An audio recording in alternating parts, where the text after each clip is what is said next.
Minister of Health and Wellness. Coming later will be the Honorable Favour Williams, our Minister of Education and Youth. And we will also have the Honorable Robert Nesta Morgan with us, who is our Minister with responsibility for Works. We have several permanent secretaries here with us, and we also have at least one mayor. We should have two mayors here with us today. We do have the Mayor of Morant Bay, His Worship Louis Chin is here with us this morning.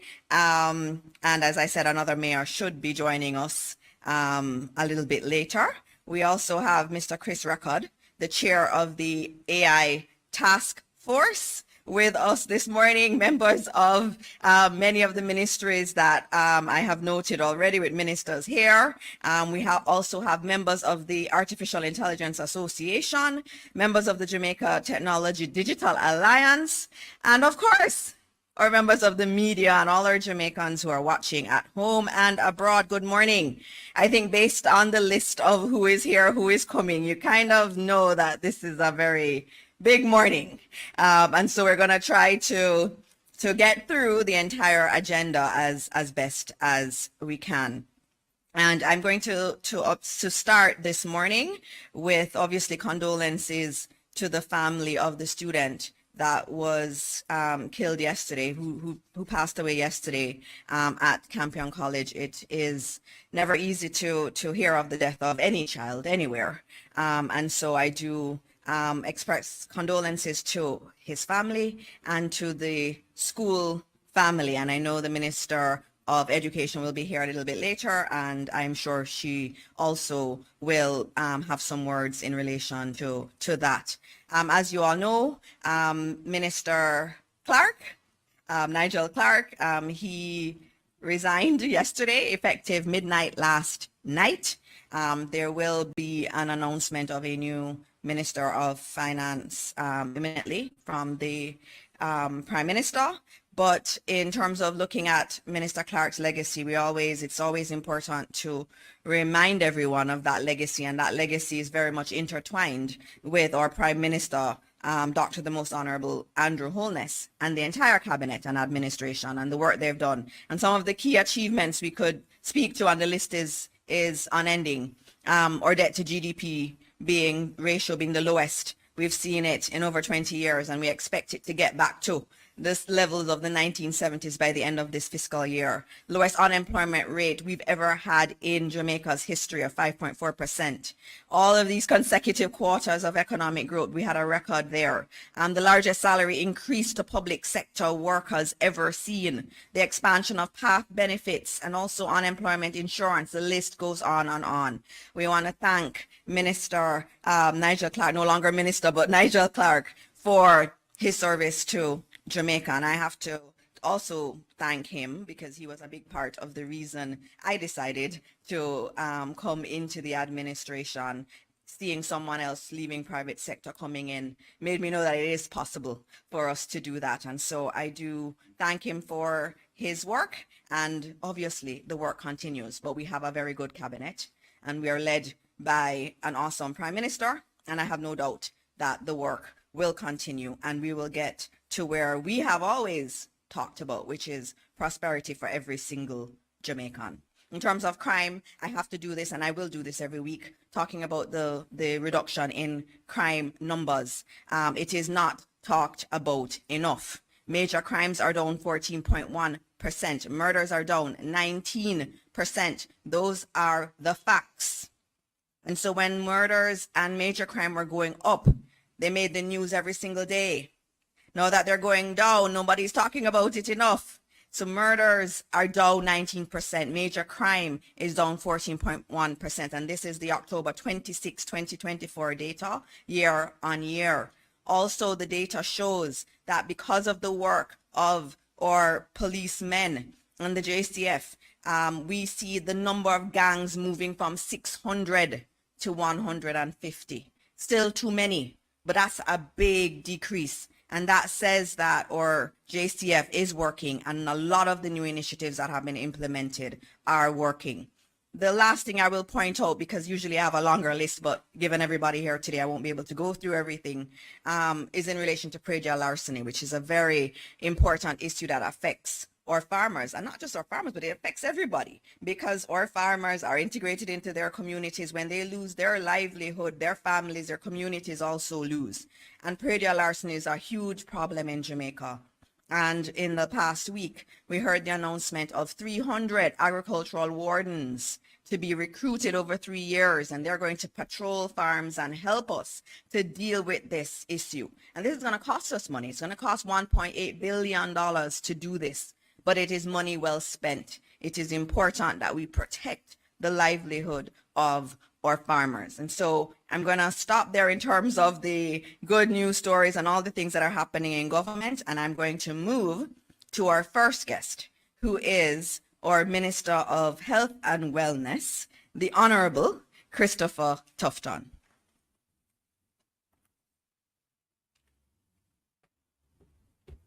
Do not touch mic. Can I raise it a little bit? Oh, okay. Thank you very much, Minister. And based on all the guests that you have here, it almost seems like you're having a retreat.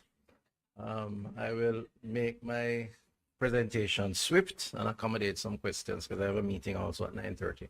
So let me just say good morning to all who are here, and in particular my colleague, Minister Mackenzie, and of course your chairperson, Minister Dana Dixon-Morrison.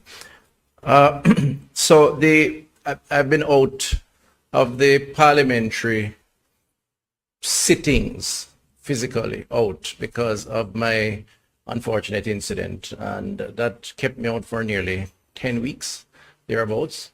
I think I limped in here one morning and did a press briefing. But generally speaking, I've had to be working remotely. So yesterday I gave an update on the things that have been happening, which normally I would do routinely, but due to the situation, I was unable to do. So that presentation should be available on our website, the ministry's website. But I wanted to highlight a couple of things and then accommodate any questions in terms of the status of healthcare. For good or bad, my presentation came in the context of the opposition's press briefing the day before, based on some comments I had made at Bustamante Hospital for Children re a particular incident. And I used the opportunity to respond. I just want to say as a starting point that, you know, we live in a democracy where the cut and thrust of policy discussion is a good thing. And we cherish that. And there are many jurisdictions where that is either not allowed or in some instances heavily restricted. I have no issues with debating policy and policy geared towards improving the well-being of the Jamaican people. But, you know, there's a tendency, if I may venture an opinion, that as we get closer to decision-making in our democracy, people sometimes tend to lose reason and logic around some of these policy discussions. And what I hear coming out of the opposition, unfortunately, sends too many mixed signals as to the seriousness of intent. And I just want to say that a number of things, unfortunately, inaccuracies, which may create a bad impression, the wrong impression in the first instance. For starters, about the procurement process. We have a law that prescribes how procurement is done. Now, I may have some issues with it, to be totally frank, because I do believe that oftentimes it is very lengthy, it's bureaucratic, and we do not achieve the results that we intend to insufficient time. And while there are provisions around emergency procurement, even that sometimes has its own hurdles that has to be crossed. So any debate around procuring, using government funds, equipment or building or otherwise, needs to be taken in the context of that. And I think there's a policy discussion that should be had around that process, but not a leap to suggest that somehow that process is being ignored and somehow the Ministry of Health is purchasing substandard equipment. I don't know of it, and if it is brought to my attention, I will deal with it. But I would encourage that we have a conversation more around the process than to start laying blame on all and sundry. And then the almost ludicrous comments around rapacious capitalism. We exist in a free market, and that market is guided by these processes. And I think we should be proud of it, despite its imperfections at times, because the alternative is far less perfect, which is for unilateral decisions around who gets what. And I think we should stay clear of that. That is what characterized the 70s, that era, which we have all lived to regret in many respects. And so I just want to lay that out and to say, let's discuss policy. I'm ready, raring to go in the context of our competitive democracy. But let's not give false narratives, false impressions, hyperbolic statements, extremities, exaggerations, which only confuses the public and serves no useful end. Over the last number of months, a number of things have happened. I know Cornwall is a Achilles heel, if you will, of the government, of myself and my stewardship, because there's a lot to be said about the length of time, which is understandable. But I'm happy to report, and I said so in Parliament, that we're now in phase 3 of Cornwall. Phase 3 is the reoccupation phase, and that hopefully will offer some hope to those who may have felt like there was none at another point.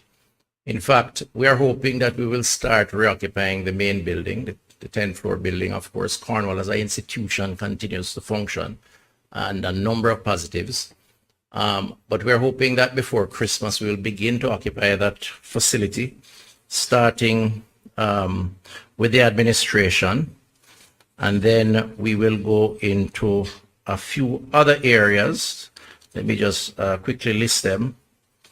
And there's a reason for dealing with administration, record keeping, the server room. The brain of the institution starts there. And so in the wisdom of the project management team, in conceptualizing the approach to reoccupation, those were the areas that were required to be occupied first. Going into next year, first quarter, and by second quarter, the brand new A&E will be developed. And every month or every other month, you'll see more occupation of the facility. So I'm happy to report that there is light at the end of the tunnel. It's taken a while. There was a 3-year almost hiatus because of COVID.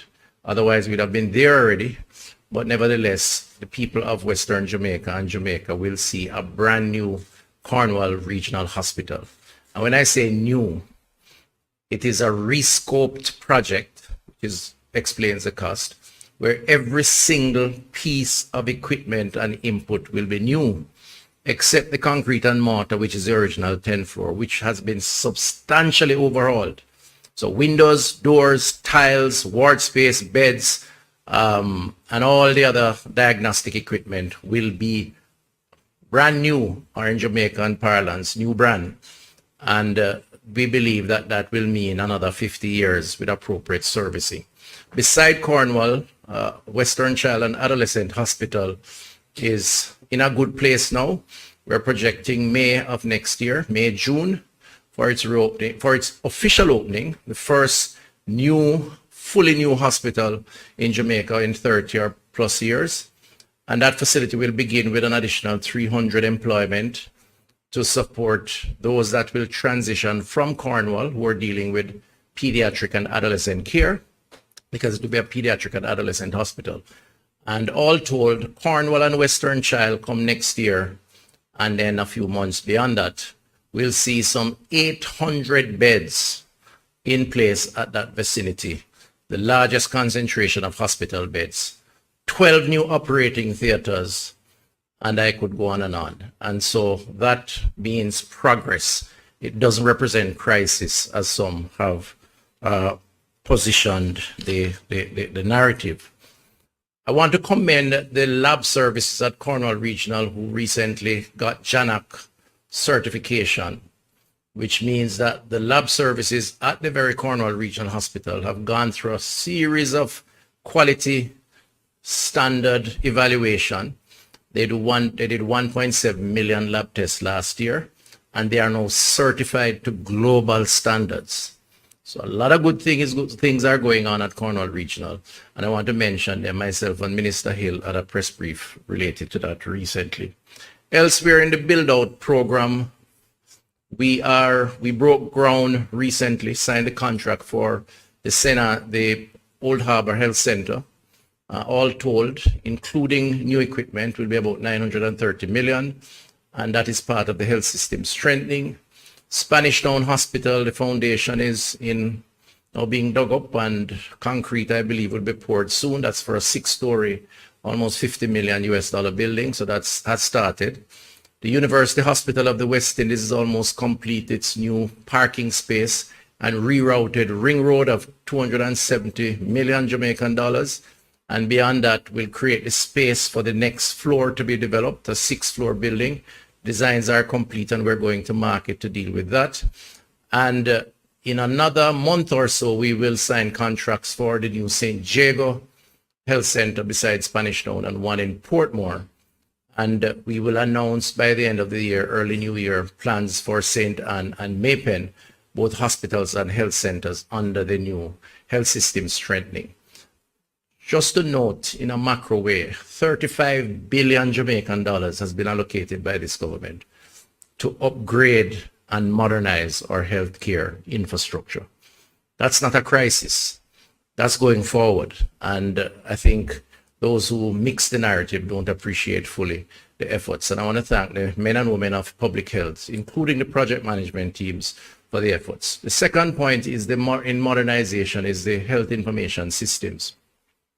You may recall that we had signed a contract with Cable and Wireless to connect 105 health centers and hospitals digitally, so information can flow between them and within those institutions as part of the electronic health records. I'm happy to announce that some 88% of that target has been met so far and continue. So just over 90 of those facilities are now networked. And in terms of the health record system, the software that captures the patient data, stores it, and makes it readily available in real time for ease of access and a shorter time to treat with patients. Maypen Hospital is fully online, and Spanish Town is now fully online. I'm going there to officially kick that one off. They've been doing training. And simply put, because everything is about the people on the ground, it means that when you turn up at Spanish Town Hospital and you give your name and they punch that in, your entire record comes up, which gives you a much easier task on the doctors and administrators to determine what your health history is, treatment history is, medication history, what you're allergic to, and the doctors can treat in a much shorter time, as opposed to that physical file, which is always a problem. This government is modernizing public health. This is not a crisis. We are building, we are upgrading, and the people of Jamaica will benefit from that. So more to be said on that as we continue to advance the new system. In a few months, we're going to be announcing, hopefully, the results of a tender process in keeping with the government procurement rules around the leasing of diagnostic equipment. So part of the modernization has been, how do we get equipment sustainably in the health system that works? And you've heard me comment on it. Big part of the problem is that we procure these equipment in the past. We have no extended service arrangements with the suppliers.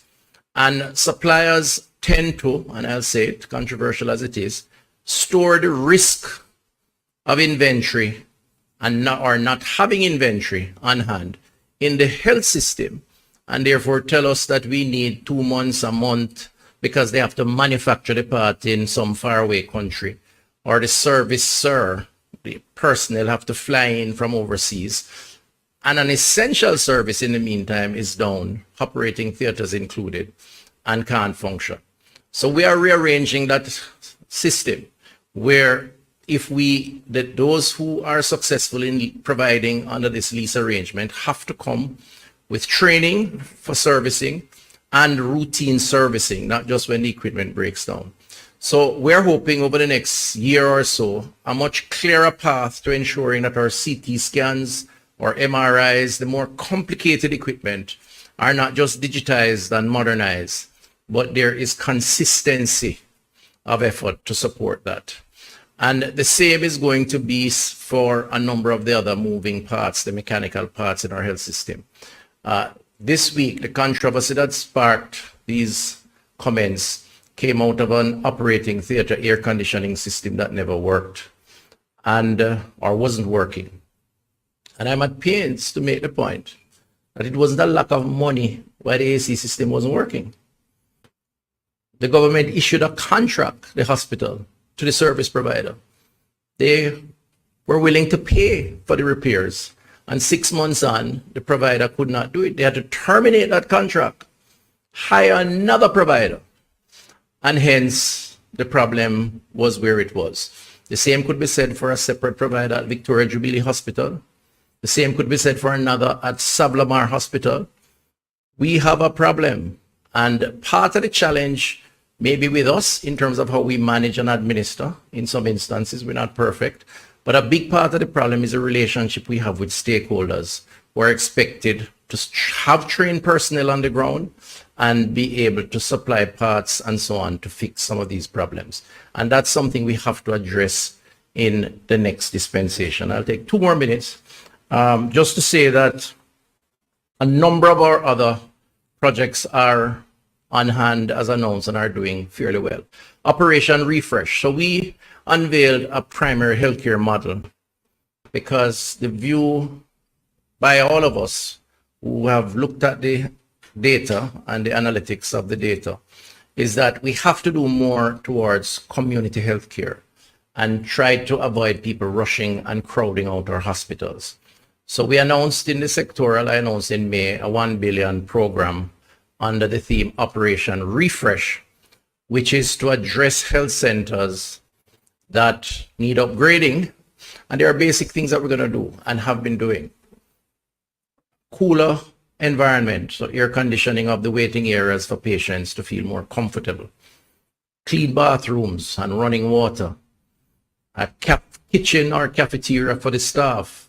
Maybe a little conference room for meeting. More comfortable environment for the doctors. Pharmacy where necessary. And we have started that process. Last week I was at Catherine Hall Health Center in West Central St. Catherine. The week before that at Adelphi in Montego Bay also. Before that I was in St. Thomas.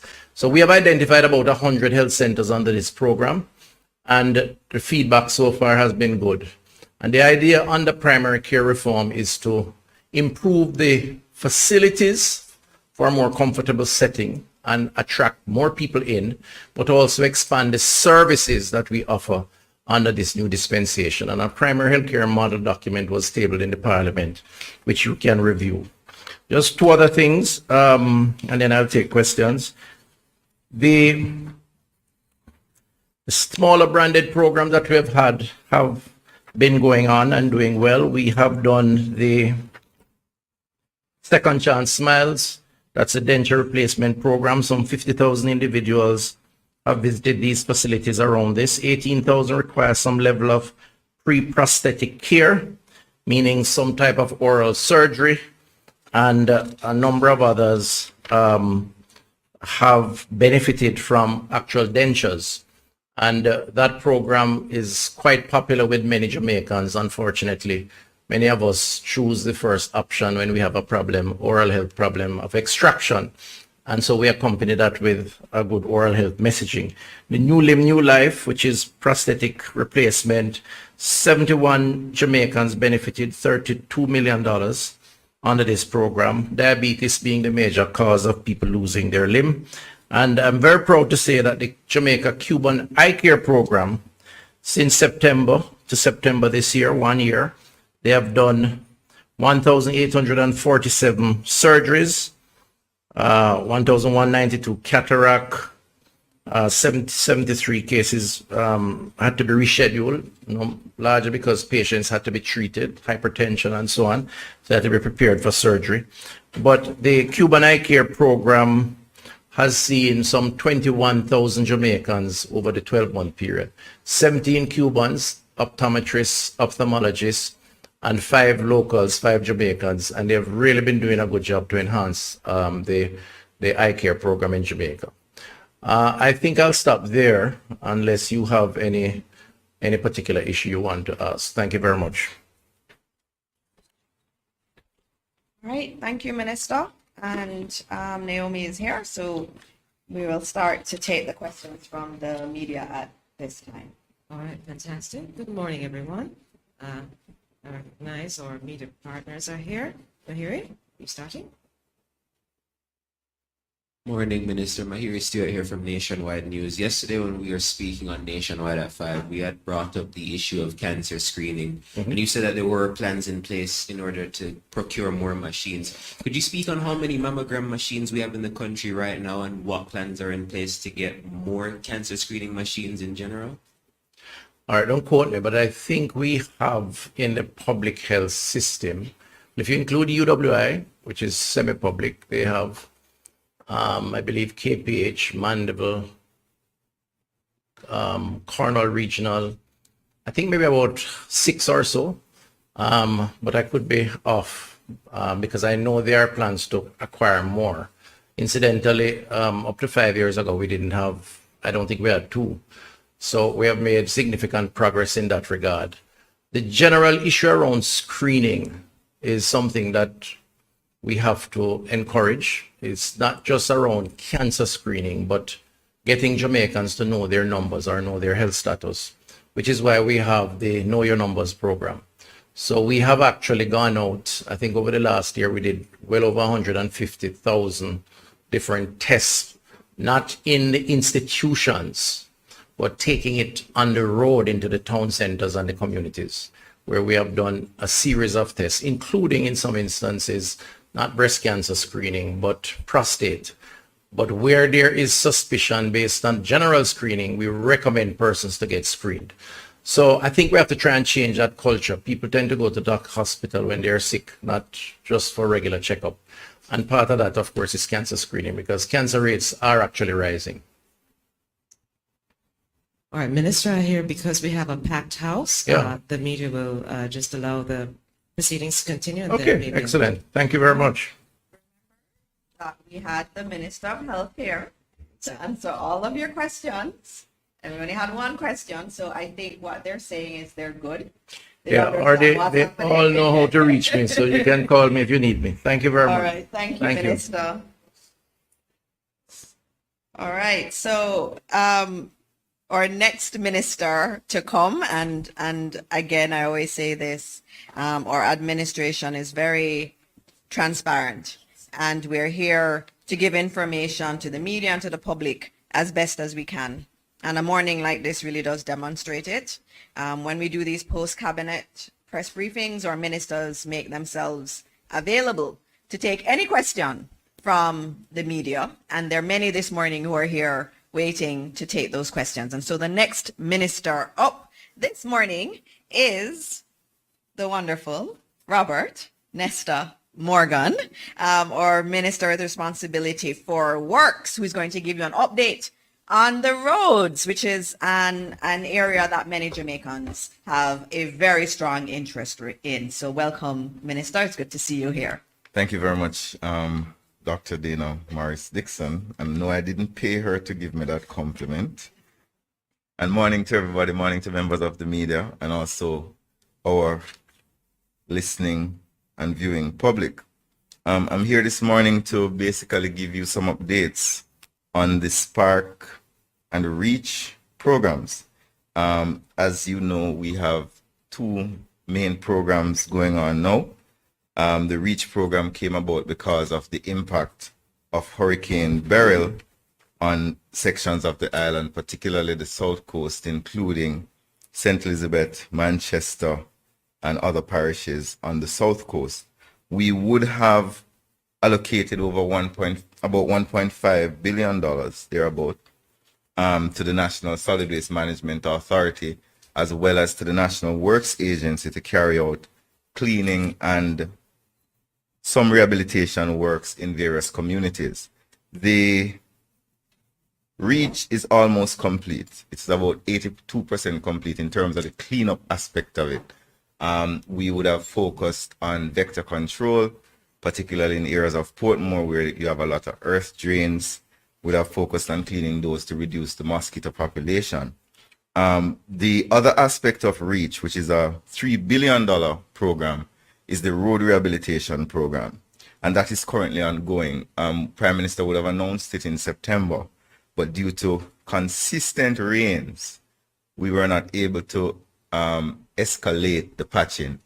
I think in a ballpark way, we have lost probably about 60 to 80 tons of asphalt due to rain, where contractors would have gone out with a truckload of asphalt to do patching, and the rains came down and you cannot put down cold asphalt. So we had to make decisions during the period to pause the patching. I know that there are members of the public, justifiably so, who are a bit concerned about the patching not moving as fast as they would like it to. But we have to ensure that it is done properly so that it does not, the patched road does not become destroyed too quickly. The REACH program goes until March. That's the patching aspect. It ends in March of next year. So we'll be doing road rehabilitation from now all the way into March. And then I can also announce this morning that the Public Investment Management Committee, which is PIMC, yesterday approved the Spark program. I think that's something that is very significant. It was the last act of our now departed finance minister, where he ensured that the $45 billion Spark program was approved by that entity. It will now go to the Public Procurement Committee, where we expect it will be approved, and then it will go to Infrastructure Committee and Cabinet. So we are on track for the first road to be fixed before the end of the year on Spark. I want to mention something about Spark that I don't think a lot of people recognize. We have condensed a 2-year procurement in about 7 months. We started the Spark procurement in and around, Prime Minister announced in March. We started about April, May, and we're now at the back end. Usually these things take about 18 to 24 months. And I think I must give credit to the National Works Agency, the Ministry of Local Government and Rural Development, as well as the Constituency Development Fund and the Ministry of Economic Growth and Job Creation, and the MPs and councillors across the island who accommodated us in their constituencies for the consultations. They have submitted over 600 roads, community roads, to be repaired over the 2-year span of the program, which includes both total rehabilitation of roads as well as the replacement of NWC water pipes. So that's the update. We have so far had consultations in 62 of 63 constituencies. Each constituency would have submitted approximately 10 roads each. We will not be fixing all 630 roads in the first year of the Spark program, but a significant amount will be procured. We've been having engagements with various stakeholders such as Petrojam to deal with the asphalt production. We've been working with the presumed enterprise contractor about their alliances with the local contractors, who are very important partners in the Spark program. So I just wanted to make those announcements. Patching continues. I want to apologize in advance to all those who go and pick up their children in the afternoon and confront asphalting team, which causes significant delays. We're trying to work as fast as possible and trying to be as non-disruptive as possible. So I want to apologize in advance for that. And that's my update, Minister Maurice Dixon. I don't think anybody have any questions. Does anyone have any questions on the fantastic patching that's happening across the island and the roadworks that will come that Minister Morgan has spearheaded? Mary never had a question because I said it. All right, there are questions. No, Wonderful. There are more than one, actually. Wonderful. Let's start off with Shoshana this time. Good morning, Ministers. It's Shoshana Small from the Gleno. Minister Morgan, there is no special legislation under which this Spark program is going to be taking place, right? So what I want to find out, it is a big program, 2 to 3 years, $45 billion. What are the mechanisms in place to ensure that there is a high level of accountability to how this money is spent? Well, and that's a very important question, and I thank you for it. The current accountability framework that exists in the government is the most robust that we have had in our history, which is why, if you look at the Integrity Commission report, the annual report, you'll see that they have examined thousands of government contracts, road contracts, building contracts, and they have not found adverse findings in any of them. The Integrity Commission has full right. The Auditor General has full right. All the government governance entities have full right to examine every single government contract that exists. What we have done, Spark was an international tender. It wasn't just a local tender. We went internationally to get the best companies. We would have followed the procurement rules established by the statutes that exist in Jamaica. We would have followed all the necessary governance frameworks to ensure that there is no question about fairness and equity, and there has been no question by anyone who has been involved in the Spark procurement process of any unfairness or inequity. As the program is executed, based on the contract, which is now at the AG's department being reviewed by that team, the contractor will have certain obligations. The government is the owner of the contract, not the executor of the contract. The execution of the contract will be done by the enterprise contractor, who will be announced shortly. And they will be held accountable, as they are now being held accountable on the South Coast Highway Improvement projects, for any defects that may occur on the project. And under Spark, there will be a defects liability period where if they build a road and there are flaws, let's say 12 months or thereabout, they have to fix it without any cost to the country. So new accountability mechanism, I don't think that's necessary, because the ones we have are extremely robust. They're very independent. They're very capable, as is reported on your news on a regular basis about whatever investigations are taking place. So that's basically the framework that we're working in. Minister, thank you for that comprehensive response. I see several persons online as well just asking, so when are we seeing asphalt on the ground? Is there an update in terms of a schedule of roads that would be repaired? So the Spark website is being finalized now. We will be publishing on the Spark website every single road that will be repaired and a presumptive timeline as to when they will be repaired. Based on where we are in the procurement process, we know we just received PIMC. And you have to give credit to the Ministry of Finance. The PIMSEC, is it the PIMSEC process or the PIAB process?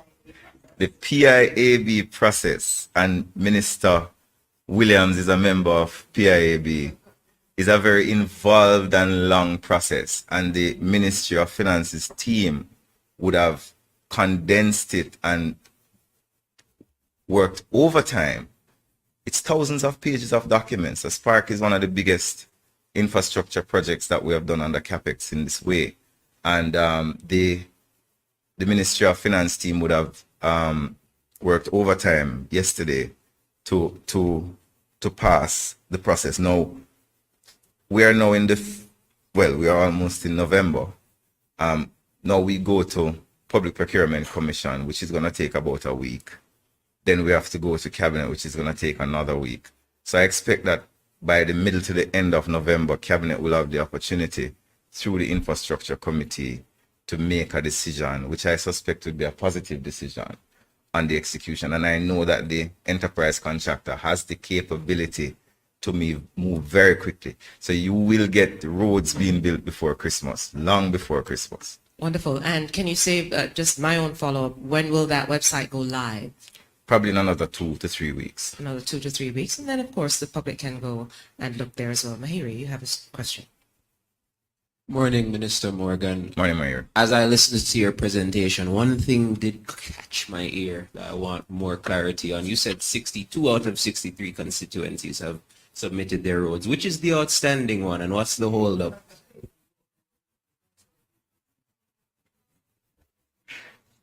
I think that we have already engaged with the Member of Parliament and to go back into the era, so I don't want to cause that Member of Parliament to in the public domain. There were some challenges as it relates to the organization of the consultation. So I'm giving that Member of Parliament the opportunity in an atmosphere of magnanimity and deference. All right. Again, our media practitioners want to make sure we speed the morning along. I think the AI team who is here too, I think both of them are looking forward to that. No more questions for Minister Morgan. Thank you very much. So Thank you very much, everyone. Thank you. Thank you, Thank Dr. you very Marcy. much, Minister Morgan. And again, the Spark program is going to be the biggest road improvement program we've done. And as he said, we've never done things like this. We have a website where any member of the public can go and see which roads are being fixed and look at timelines, and there is just accountability built into the PIAB process. And I can say that this has been very important, the roads. I have projects in PIAB lined up and Spark skipped them. I'm not so happy, but it is important. And for many Jamaicans, the roads are an important issue, and we've had to prioritize it through the PIAB process. And it's a good day when we hear the minister say that the Public Investment Management Committee has approved it, which means it is full speed ahead after Cabinet approves it on Monday. All right, so the next team up is one that every week I come here I'm asked about. When is the AI task force report being finalized? When is it going to be done? And so today we are going to have an update from the chair of the AI task force on that. And artificial intelligence in terms of the government is very important. AI is here. It's going nowhere. As a country, we need to be prepared for it and prepared in every single element of our society. Many of our businesses are already using AI. And we have educational institutions. And as I said that, the head of the AI Association just walked through the door. And I know at the University of the West Indies, they have invited me to some of their own hackathons. And when you see our brilliant young people using AI to solve problems that we have in Jamaica, it is amazing. And so what we have to do as a government is ensure that we're ready for what is already here and what is to come. And that's why the government decided last year to appoint an AI task force. And I have to thank Minister Morgan, who is here, and I'm publicly thanking him, because I know before the first day I came in with responsibility for digital transformation, I got a call from him saying, I was working on this AI task force thing, and I think you should get it since this is now your portfolio. And he handed over documents to me because he'd already done so much of the pre-work, and so all I needed to do was to take it forward. So I want to thank Minister Morgan, and it's nice for you to be here this morning when the AI task force is actually presenting its report. And again, this is collaboration. We collaborate like this. We get along really well in cabinet, and we love working together. And so this morning, Chris Record is going to come as the chair of the AI task force to report to you on the findings of the AI task force, its recommendations. And there's a lot of work to come, but they're going to tell you what they found very briefly, and we'll take some questions from you. Thank you. Chris Record, please welcome Chris Record. Not touch the mic. Good morning, ladies and gentlemen. All the protocols having been already recognized. Thank you very much. Ministers are here. I'd like to also recognize our task force members that are in the audience. I see Trevor Forrest. I see Dr. Sean Thorpe. Who else is here that came in afterwards? Okay. Professor Kaur is here. And also, let me just make sure that I'm pronouncing everybody's names properly because I don't want to make any mistake. My own member who just walked in is, let me just get this properly, is, okay, Ruth Baker Gardner, Dr. Ruth Baker Gardner here, and Dr. Professor, yes, Cora already mentioned you. All right, folks, okay, and also Mr. Carswell is also here. Members, thank you very much for being here. So, folks, the task force was created about a year ago, a little over a year ago, and we were given a year to do this job. In a world where artificial intelligence is no longer a futuristic concept, but a present reality, countries around the globe are leveraging this powerful technology to drive innovation, enhance economies, and improve lives. As a nation, we must not only recognize the shift, but actively position ourselves to be leaders in this transformation, leaders in the region. So today I stand before you with a combination of months of research and analysis and deliberation and a set of recommendations that not only reflect opportunities AI presents, but also addresses the challenges that we must navigate as a country. And Minister Morgan, you know, some of those challenges you mentioned a while ago and the length of time that some of these things take, AI can in fact shorten a fair amount of these activities if we do our work properly and allow it. So the task force document was presented to the ministry, and of course, being a digital transformation set of people, I'm just showing it here digitally, was presented to the Office of the Prime Minister recently. The process was detailed. We had our various groups split into various smaller committees, where each committee delved into a certain number of thematic areas where research was done, global documents were reviewed, policies from other countries, we took a look at, and we ended up with coming together with our own perspective. So we did a SWOT analysis of the organization, of the country, and we have our strengths, weaknesses, opportunities, and threats listed in the document. And then we also then broke down our recommendations in 9 specific areas, and I'll just outline these 9 areas right now. So area number 1 is AI for innovation and economic growth. Number 2, education and workforce development. Happy that Minister is here with us. Number 3, public awareness and sensitization. 4, AI infrastructure and technology. International cooperation in AI, number 5. 6, legal and regulatory frameworks for AI, government and industry collaboration, number 7. And then, of course, there can be no AI policy document without discussion around the ethical foundations of AI.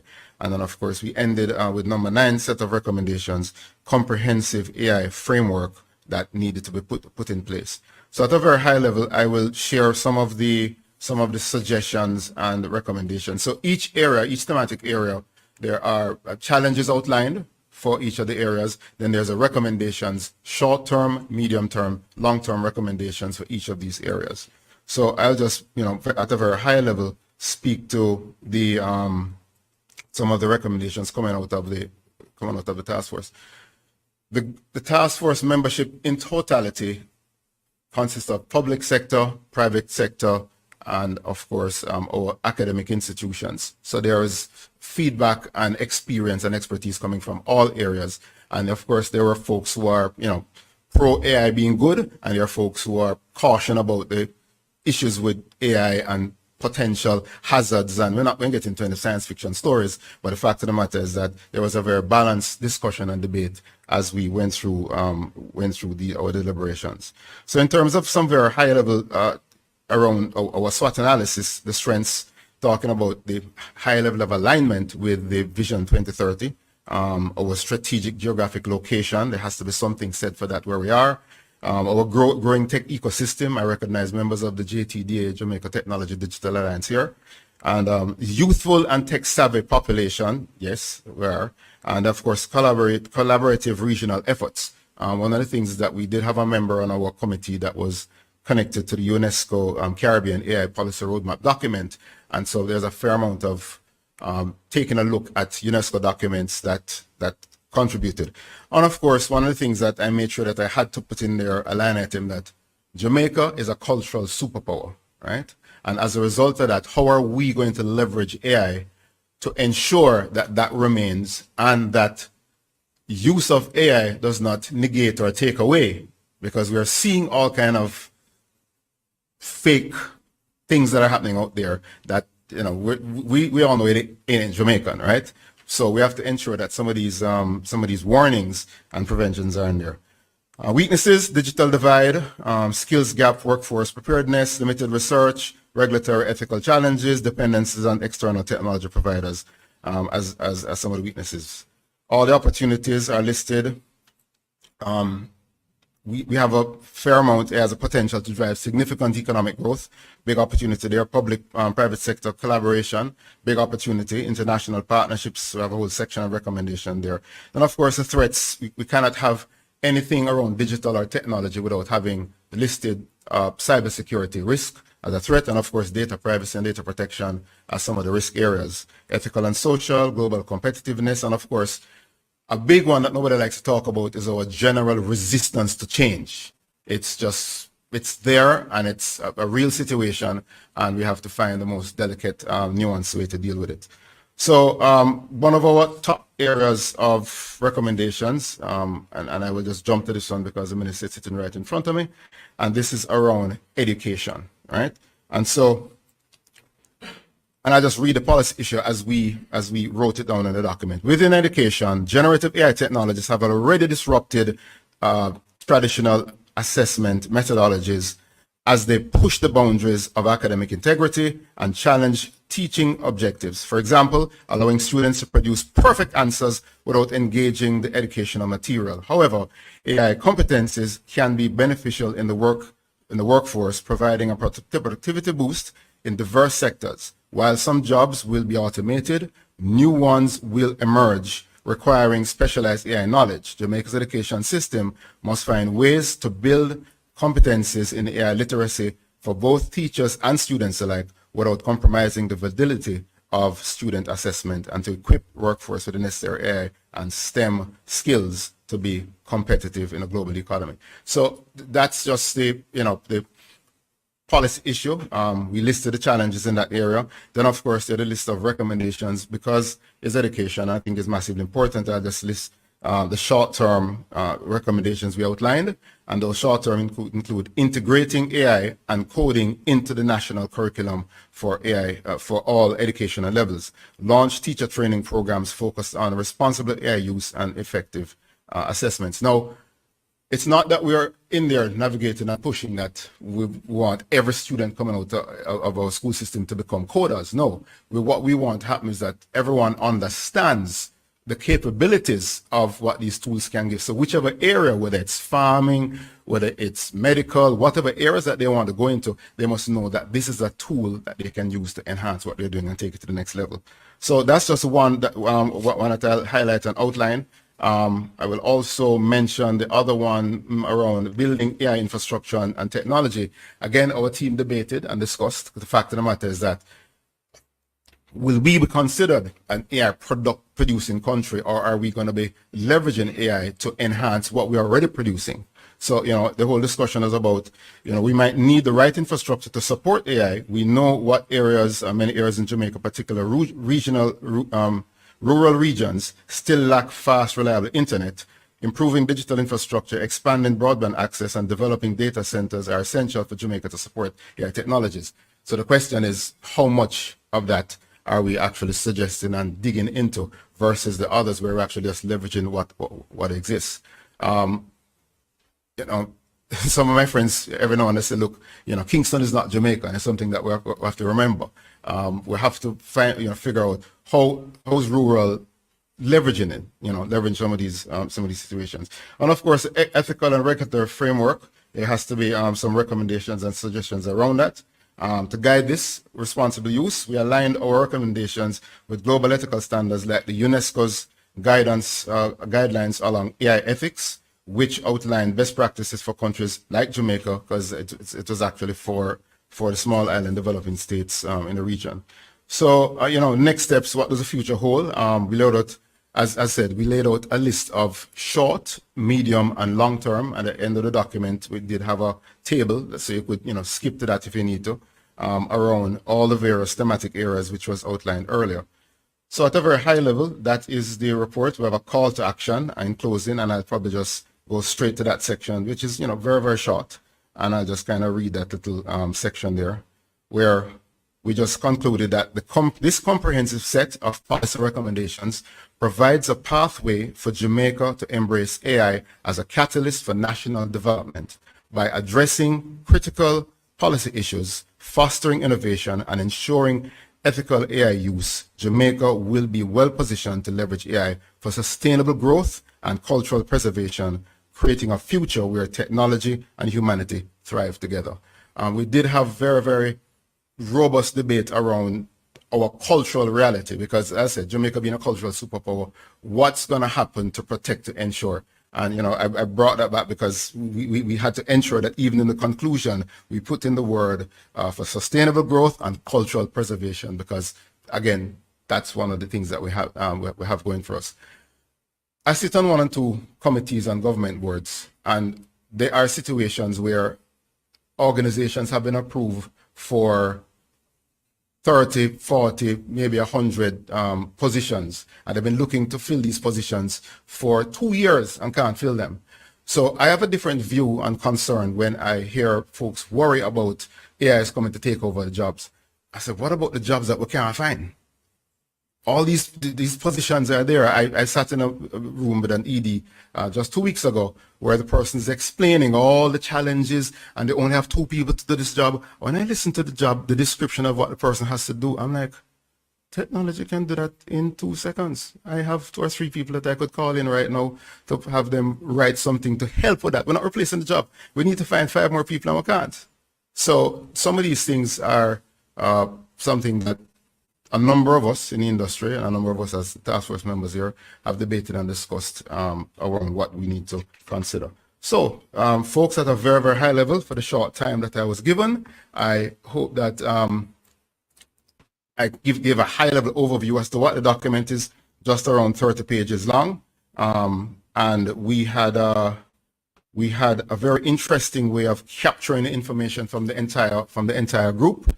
Because of course, when we have these committee meetings, not everyone comes to every meeting. So we had in-person meetings physically here in this very room, and then we had meetings online where we put out all the thematic areas, and everyone contributed to them online, digitally, and then we massaged and put that information, created a first draft, sent it to everyone. We got feedback, and then the last 2 meetings sit down where we literally read the entire document word for word and robust debate again as to what must be there, what mustn't be there, what has to be in there, why this must be there. We must put this in 3 places because it's massively important. So, folks, that was the work that was done.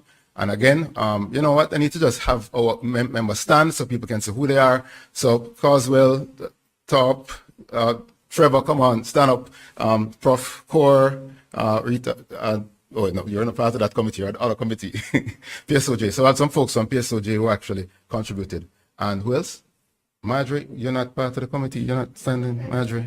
Come on, folks. So this is a part of our task force here, folks. Out of the 18 persons, we have about 6 or 7 right here. So thank you very much. And any questions around the AI task force? Thank you very much, Chris, for your work. And I have to thank the entire task force for all of their work. Their report went to Cabinet last week, I believe, and Cabinet received the report and was very happy to see that the report was completed. In many instances, task forces take a long time, and they go sometimes years after their deadline. They were appointed for a year. I think you were only 6 weeks late. That's it. But there was a hurricane. So I will say they were basically on time, which is not usually the case. So I have to congratulate the task force for that. I'm going to open up for questions on the report. Boy, the anxious gleaner is I ready. They've been know. asking for weeks, so let's start off with Every Shauna. week you've asked, and here it is. Good morning, Mr. Record Minister. My name is Shauna Small from the Gleaner. So my first question is, the AI boom started, over 2 years ago. And you mentioned it yourself, where you're seeing it being used in different sectors in society. Now, do you think that we were a little bit slow out the blocks in terms of having our recommendations just being popularized for how we are supposed to leverage this technology and to guide its implementation and its use in Jamaica? You think we're a little bit slow? Short answer is no, I don't think we're slow. For us as technologists in the room, and I do see some of my friends we've been in the industry for 40 years, there's some of these technologies come, and there's an organization, a global organization called Gartner, that has something called a hype cycle. And there's a hype that happens with the technology. And then after the hype, the peak, it goes back down and it gets into some sort of normalcy, they call it a trough of disillusionment, and then it comes normal. We're just at that hype cycle right now, and we're coming back down. So yes, with some technologies, you can jump in very early and you log on to the hype, where every single solitary bit of digital technology is all of a sudden called AI, right? So when it was just, programming, automation, it was expert systems, it was, machine learning, every single solitary thing all of a sudden is branded AI. And then, of course, every single solitary soul all of a sudden becomes an AI expert. All these people that, that person don't know diddly about AI, all of a sudden is an expert in AI. And so you just have to smile and move along, because a lot of us been in the industry for 40 years doing what we're doing. So short answer again is, I don't think we're late. We're just going with the time and going with the hype cycle. Not really, but we're kind of looking to see, okay, where are we with this thing? Because it is cooling off right now. And by the way, the billions and billions of dollars that were invested in a lot of companies, a lot of people are bawling right now because it's falling apart. Thank you. Thank you, Chris. Minister, I have one online wanting to then know the process from now, the fact that Cabinet has received, to how then you will move to implement or amend any of the recommendations and get it now running in the country. Sure. There's a process. So now that Cabinet has seen it, and we are making it available also to the public, so the public can see the work of the task force. We will then move to developing an AI policy for Jamaica. That's the main recommendation from the committee, and that is something that is very important, because there are many elements of AI that we have to look at. So the Ministry of Education, for example, has already led, and there are questions about, how late we are. I will note that the UN, they did their research and had their big committee on AI for humanity, and this is a big body. And that AI report was just finalized in December and being rolled out now. Jamaica is actually one of the leaders in having done an AI task force like this and actually having really detailed recommendations available. So we're actually at the forefront. The Ministry of Education has already done an AI policy for schools, and that was finalized this summer in August. So they are already moving along, working in tandem with the work of the task force. And so the ministries were not just waiting for the AI task force to finish, because we knew AI was here. Our students were already engaging with it. Many of our students use Chat GPT on a regular basis. And so the Ministry of Education had to be proactive from the very beginning in terms of looking at it. Many of our universities have been proactive in terms of using AI quite a bit more. And many of our other government agencies, I know, are looking at tools that could be used. So the next step for us is really having an AI policy. And I always talk about the ethics of AI. There is a lot of work for us to do in relation to the ethics around AI. So Jamaica as a leader in those conversations is important, because even if we look at some of the AI tools that could be used, for example, in banking. You could use some AI tools for discrimination against people who live in a particular way, depending on how you build your algorithms and some of the AI that's embedded in some of these decision systems that are built. So we have to be very mindful of that and have policies related to that. We also have to look at AI and the impact of AI in media and even in terms of our democratic processes. How do you use AI? Because you've seen it so much. You can use AI to make anyone look like they said something that they did not say. Those are things we're going to have to contend with and we're going to have to figure out. And so there will be an AI policy and there will probably have to be different sub policies depending on the area. All right, great. Shoshana? All right. Thank you. Mr. Record, you mentioned earlier about the use of AI in different industries. The BPO industry is one of those industries that people were worried that AI would come and take all the jobs. So based on your research, what have you seen to be the impact of AI in this industry? So very interestingly, one of our members was Mr. Yanni Epstein, who's the chairman and CEO of ITIL BPO in the region. And just 2 weeks ago, he actually launched a product, an AI product that they created. And this is one of the discussions that we have here repeated over and over again with respect to AI will not replace your job. The person using AI will replace your job. And so at that launch, one of the things I said, the company who's now leveraging and building an AI tool to help the team. So one of the things that they're doing is actually using AI tools to help that agent to become a super agent. So they're able to deliver a lot more services to their customers globally because they have global customers that use their services here. There are some jobs that will be reduced, the amount of them, because AI tool or technology can do it a lot faster. But similar to all the other industrial revolutions that have happened before, where there's a continuous worry, at the end of it, there was always an increase in more people being hired around the area because of the other retraining, reskilling that took place in that industry.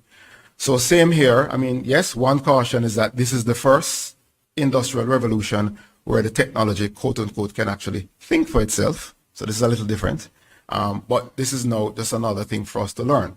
So, in our discussions with the BPO industry, they are leveraging it a lot more than we're actually realizing, right? So, when a call, just for example, one of the things that were explained to us, when a call happens, there's a lot of analysis that they have to give back to their customers.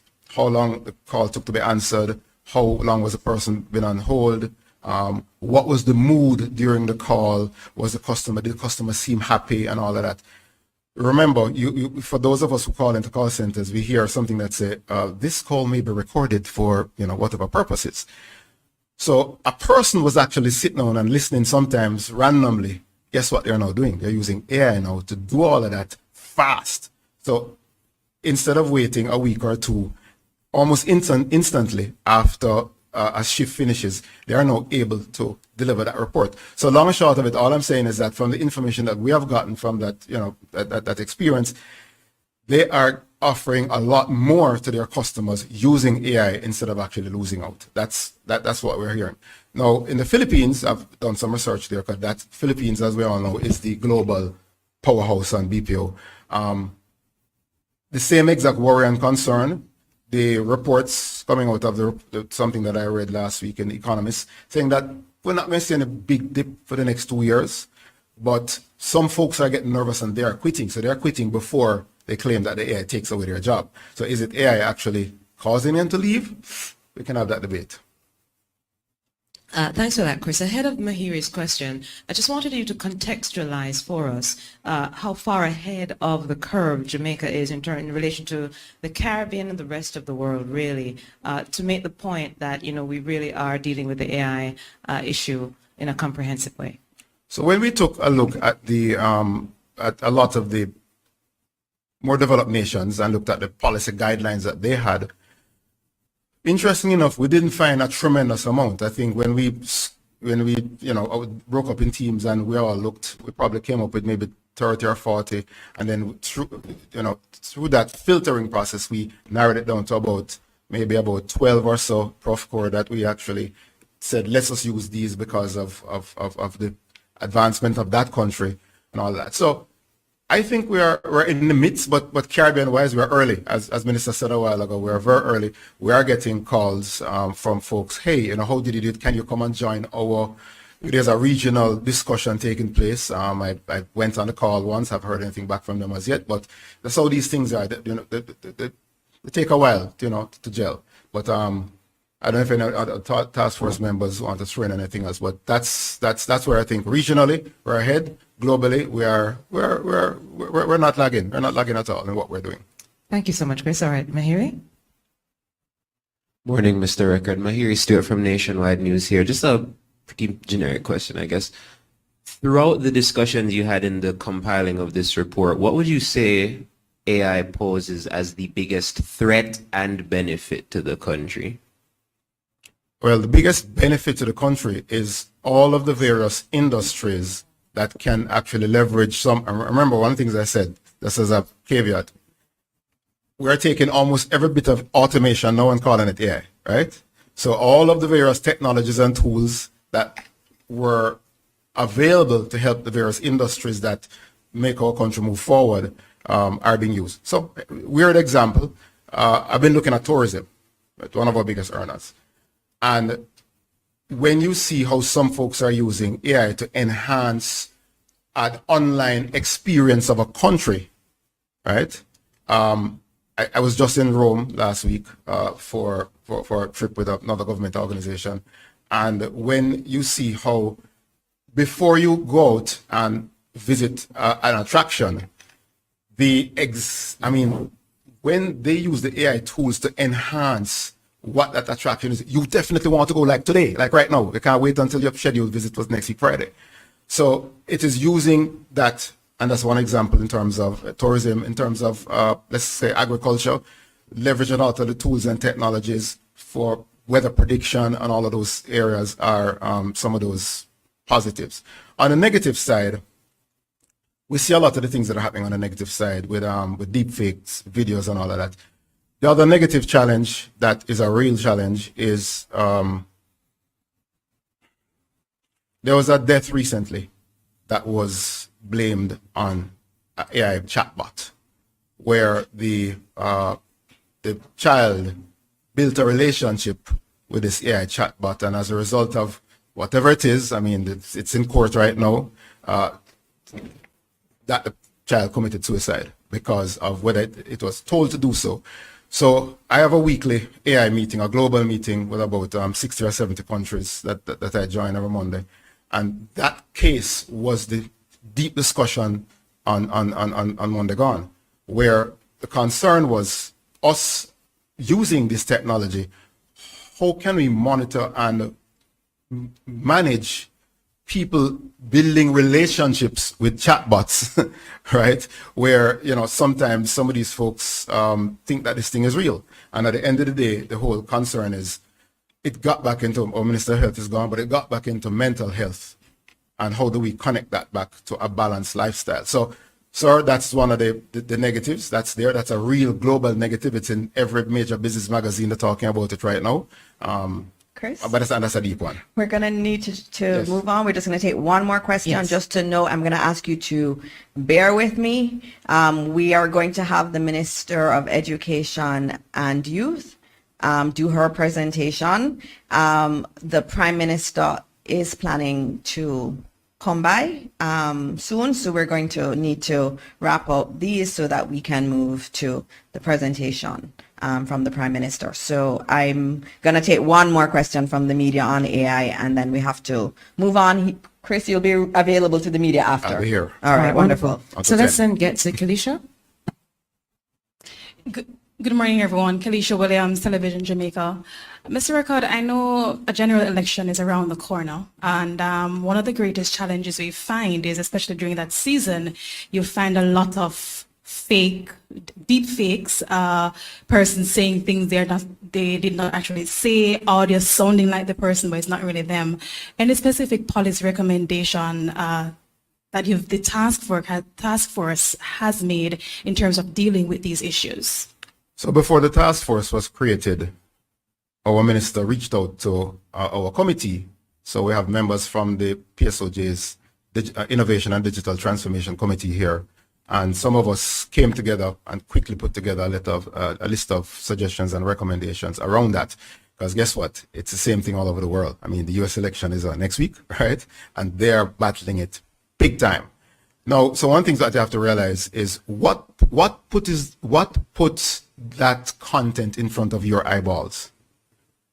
It's an algorithm. It's something that is happening there. So we can write policy, we can make recommendations all we want, but if you, the general consumer, is clicking on certain types of links because it grabs your attention, remember the objective of the system is to build engagement, which, by the way, for the gentleman that asked the question, that's also another risk. When the systems are built for engagement, you're going to do every single solitary thing in their power to get more engagement. So who is to blame? So it's a challenge, and I don't think Prof. Top, I mean, we've had this discussion. How deep can we go with our recommendations when you're the ones pressing the button to get the more rage? Because we see what's happening in North America, rage sells. All right, thank you. Thank you very much, Chris. It's clear that you need to do some public education town halls for us to have more discussions around that this issues. There are a lot of issues involved here. And so I thank you again for your service to Jamaica, your free service to Jamaica, and all of you for your work on the task force. And I have to mention one individual who is at UE and a member of the task force. I got a letter that said, you know, I have studied AI. I did not know who this lady was. And she said, I've studied AI. It's an area that I have an interest in. Can I serve? I heard you in the media say you're having an AI task force. Can I join? I didn't know who she was, but she had the expertise. And I said, yes, you can join. And there's so many Jamaicans who want to support in that way. And we are here to facilitate your supporting. And so I thank the entire AI task force again. And now we're going to be moving on to our Minister of Education and Youth. And unfortunately, because she comes last today, it's still the most important, but after her there's an even more important discussion we're going to have with PM. We're hoping that he will start at 10 a.m. So unfortunately we may have to take some of the education matters over into next week. But Minister, it's quite important for us to hear about what's happening in the Ministry of Education, and so I hand it over to you now. Thank you so much. Good morning, everyone. Let me acknowledge the Honorable Desmond McKenzie. I see MP Sybil's here. Ladies, and my team from the Ministry of Education and Youth, ladies and gentlemen, members from the media, Jamaicans everywhere, good morning. So let me begin by expressing my heartfelt condolences to the family and friends of Rashad Richards of Campion College, who died in what is believed to be a freak accident involving a goalpost yesterday after school. The ministry's guidance and counseling teams, along with the guidance counselors from other schools, are expected to visit the school today. I'm sure they're there already, and begin to offer support to students and teachers.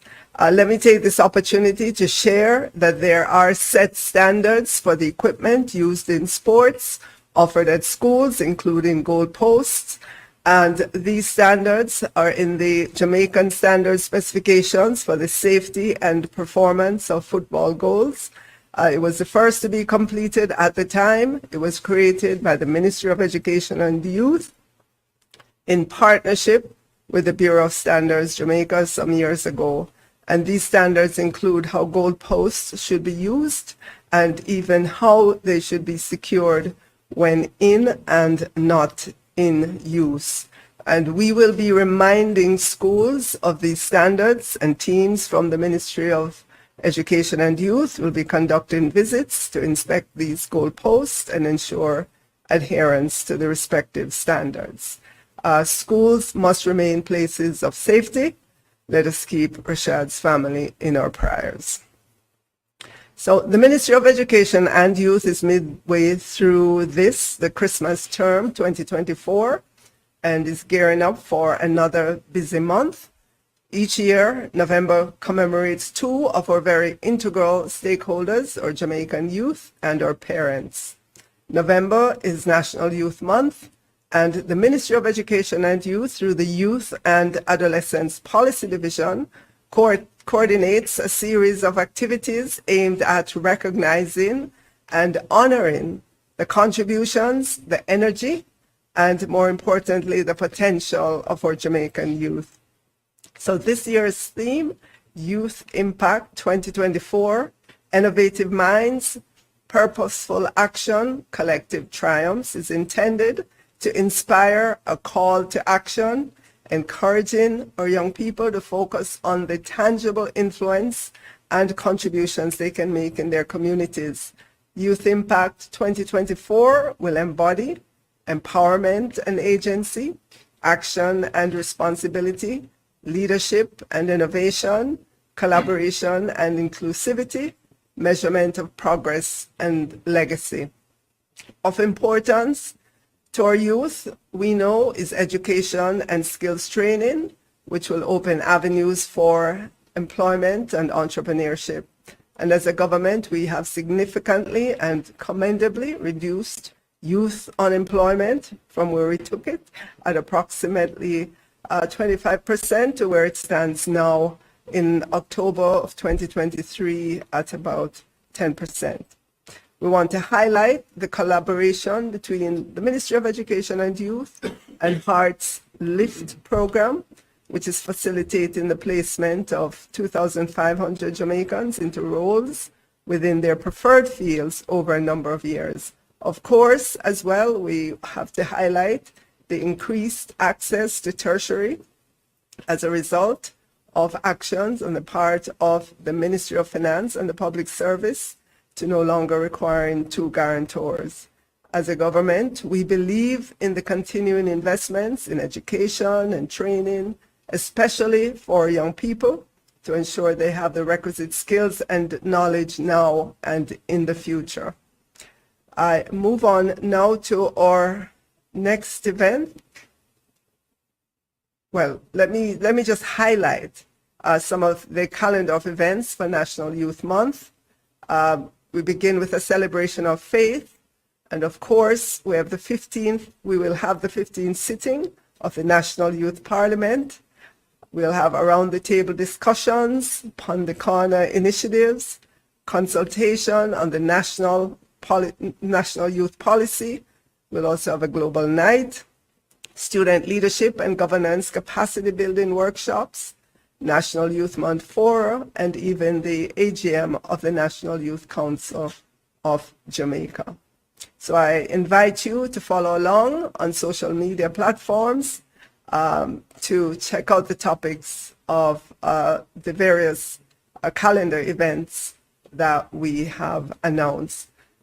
I now switch to another important event during the month of November, and it's the National Parent Month. The National Parent Support Commission is the agency of the Ministry of Education and Youth committed to strengthening and promoting support for parents and by extension families through respectful and positive collaboration. Home and school are important worlds in the lives of our children. When both are connected positively, our children can begin to feel safer and secure, and this affects their learning and development in healthy ways, and thereby benefiting not only students, but parents, schools, communities, and the country. The recognition of Parent Month is an initiative observed every November and is that time when the sector spotlights parents, giving credit to their contributions. This year's Parent Month theme is Surf Beyond the Surface. It will guide parents in a month-long discourse on parenting and artificial intelligence. The theme is supported by 3 pillars: Pillar 1, click, get with it. Pillar 2, connect, go with it. And Pillar 3, collaborate, grow with it. Of course, we look forward to the activities to commemorate National Parent Month, including a media launch, which we will have on Friday, November 1st, church service on Sunday, November 3rd, community sensitization meetings in schools, the accreditation framework launch, town hall activities, and much more. As you would agree, November is a special month as we celebrate not only National Youth Month, but also National Parent Month. And this is our chance to recognize our amazing young people and the parents and guardians who guide them.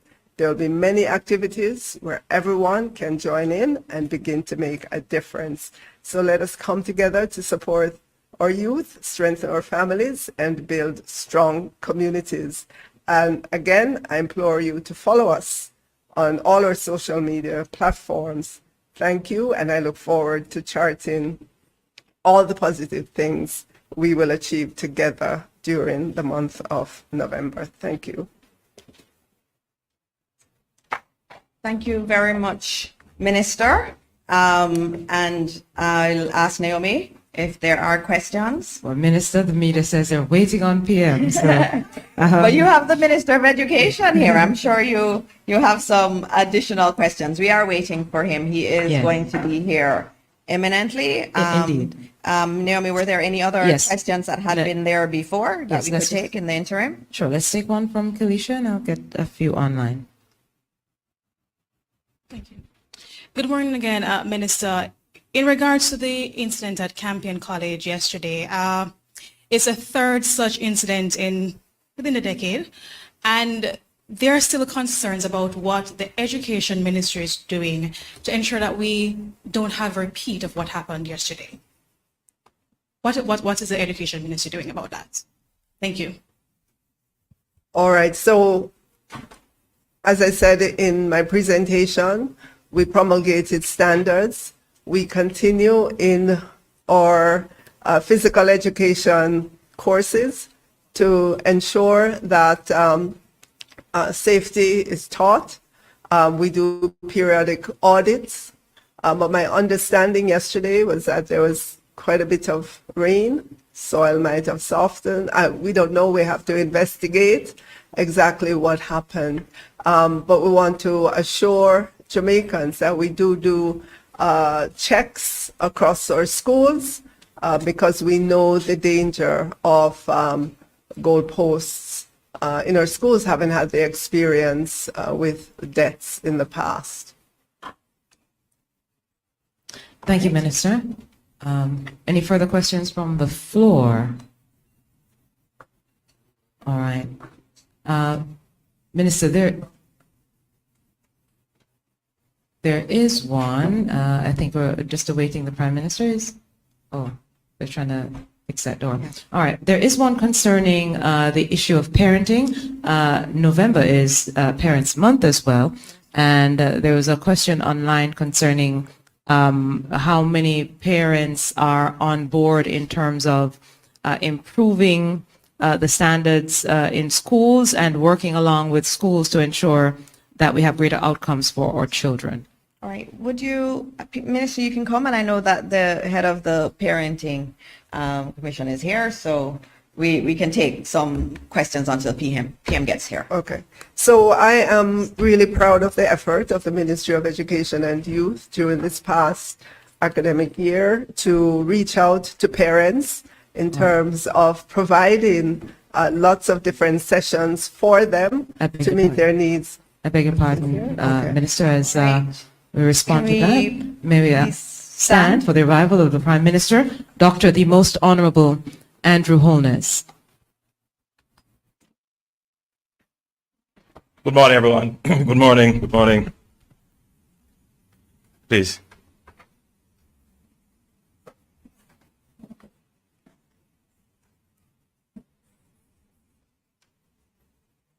This morning, I'm reminded that today is a pivotal day in Jamaican history, the 30th of October. I take you back to the year 1980, when the Jamaica Labour Party won what was described then as a landslide victory. Then, I believe, the largest margin won by any political party of the time. But it is more remembered for the Deliverance campaign. It was also remembered as a time when Jamaica pivoted from a particular type and style of governance.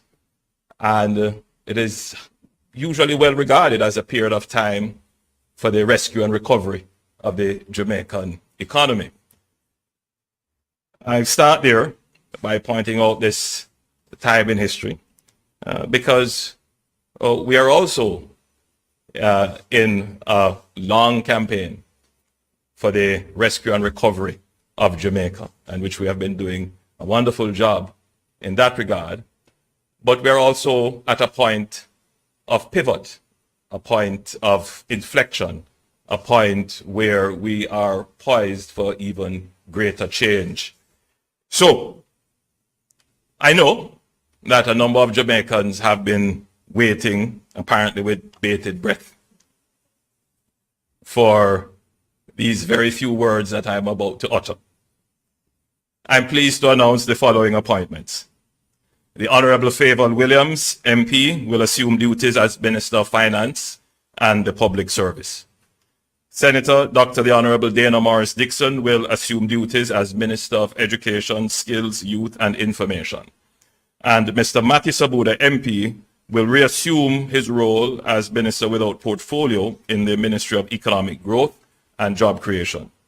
These appointments are designed to maintain stability and minimize disruption in the functioning of the government, but at the same time, pivot towards a growth-oriented economic policy, as well as to make a priority and focus of human capital development.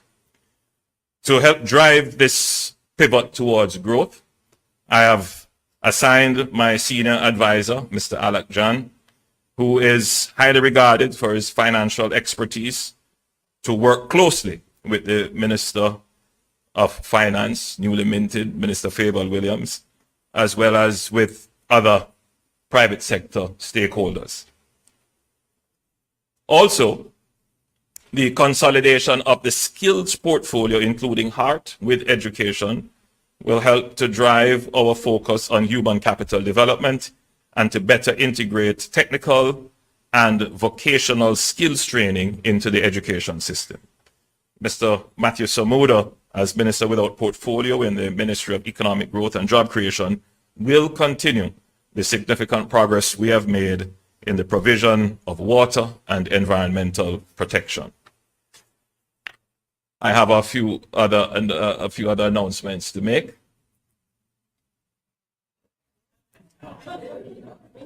Yes, I'm just giving you some time to process. I'm also announcing the date for the by-election in the constituencies of Trelawney Southern and St. Andrew Northwestern.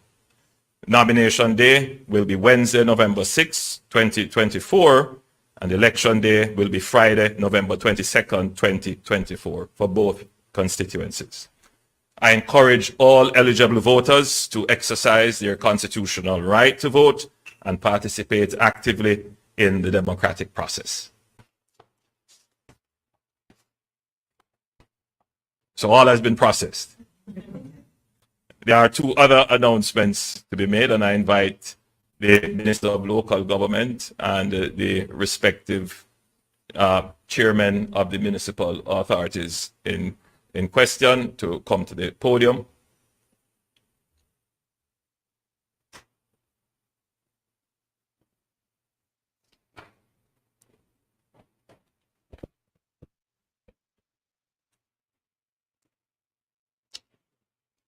Morning, ladies and gentlemen. I'm joined by the Mayor of Morant Bay and the Mayor of Maypen as it relates to the two vacancies in the St. Thomas Municipal Corporation and in the Clarendon Municipal Corporation the both mayors have consulted and have advised and have asked me to announce that the 6th of November, nomination day, the 22nd of November will be election day for both divisions, respectively, in the St. Thomas and Clarendon Municipal Corporation.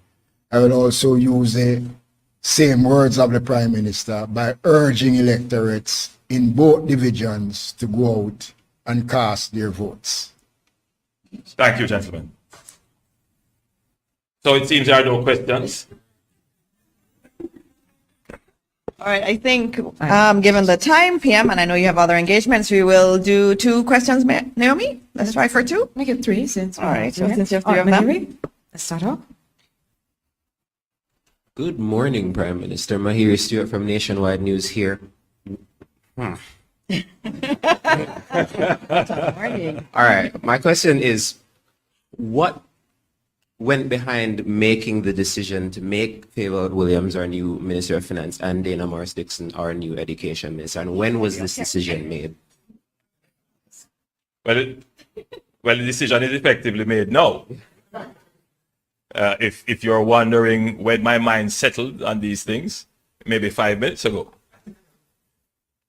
No, the truth is that the prime ministerial prerogative to determine members of the cabinet is not beyond the questioning of the public. And I appreciate the question.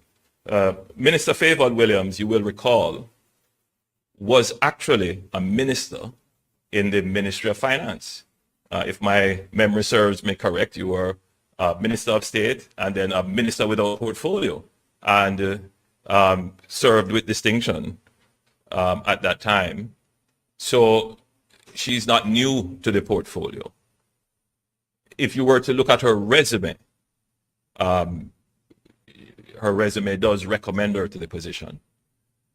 In addition, and just to be clear, this business of people presenting their academic qualifications as a basis for political office is not something that I necessarily make a priority in the decision. But the truth is that the stakeholder community that she will serve specifically would want to know that someone who is going to be in that area has some technical competence. And so I don't think there could be any question about Minister Williams' technical competence in that field. But more than that, she also has practical experience. She worked in the financial sector for many years. She is a business person and has the experience of starting her own business. And therefore, she would understand quite a bit about business. Now, just to be clear, the Ministry of Finance is not only about business. As you would recall, a large part of the effort of the former Minister of Finance was in dealing with the unions and the wage issues, and there is something called the public sector that has to be properly managed, and so that person has to have skills in institution building and so forth. The idea, of course, is to ensure that whoever is in the Ministry of Finance is a disciple of the government's policy of fiscal discipline. That is what is really important. I could never put anyone there who is going to in any way depart from the hard-earned gains and sacrifice of the Jamaican people to get us to where we are today. And I'm confident that Minister Williams is a disciple. You know, my experience, my life experience in growing up, and I tell the story, sometimes people say I should tell it more, in a 1-bedroom board house in Spanish Town. My mother, a civil servant for many years, a single mother, trying to send 2 kids to school. If you ask me what my financial philosophy is, it's about being frugal. Frugality. Right? It's about making the most that you can out of the least resources that you have. So it's also about efficiency. And we never borrowed. I don't like debt. But of course, debt is important, but you have to be able to manage it. So whoever is going to be the Minister of Finance has to have that similar kind of outlook. We're not going to put the country in debt. We're going to manage our affairs properly. We're going to be efficient. And we're going to be respectful of the sacrifice and hard work of people. And I think that Minister Williams would meet that criteria. Clearly, there are other persons in the cabinet who I could have considered. So the decision would also be on the basis of what would be the least disruptive to the operations of the government. And if I were to start to move the ministers around too often, projects that they have started, that they need to see through, things that are important to achieve, that could be disrupted and it could set the government behind. So clearly, we look at competence, we look at the fit for purpose, but we also look at the overall operations of the government to make sure it is seamless. We don't necessarily analyze the government's operation in an accurate way all the time.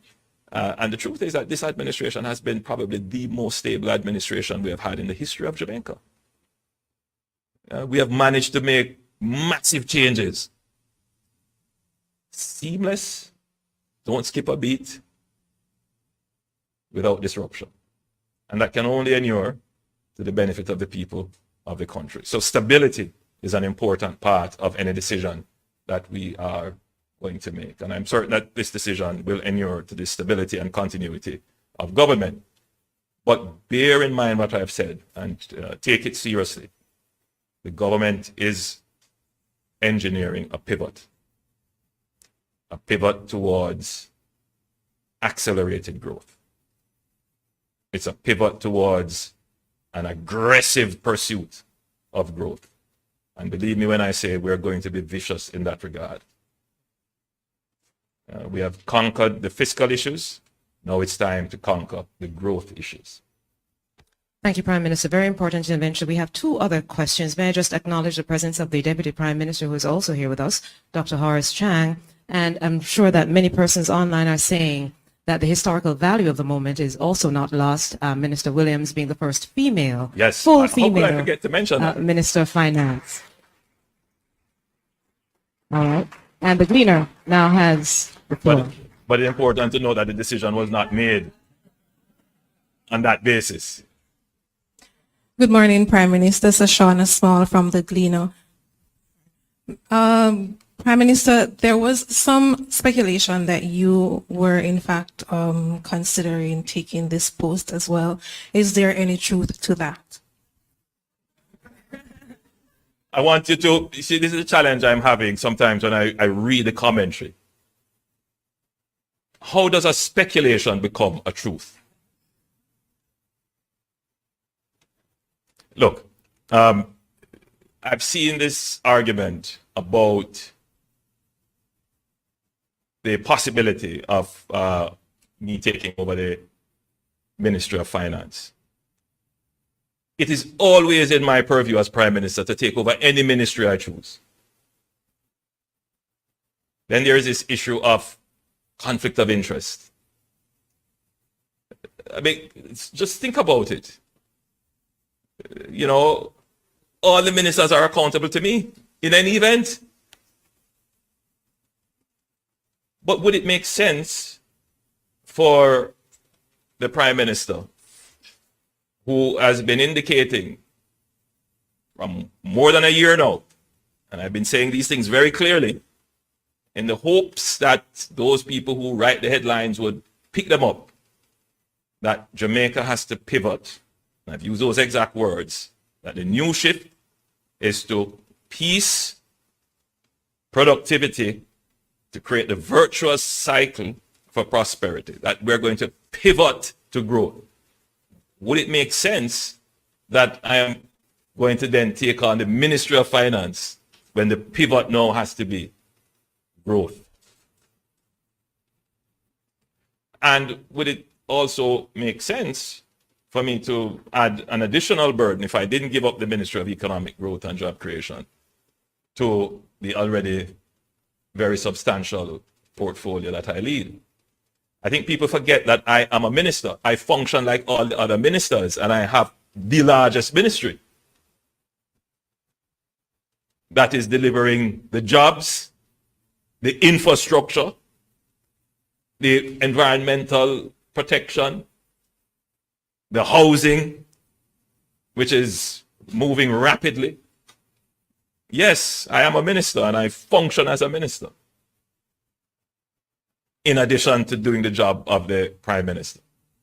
I'm not going to take on any more specific burdens right now, especially when the focus now shifts to really cranking up the growth agenda. And the growth agenda has several elements to it. A critical element which we have laid the groundwork for when we put in place a commission to do a review of the education sector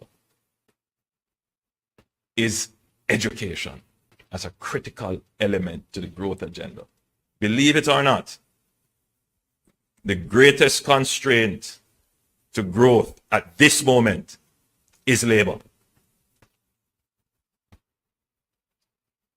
We don't have enough, and we have underemployment of labor as well, and we don't have enough skills to drive growth. So this issue of human capital development requires laser-like attention.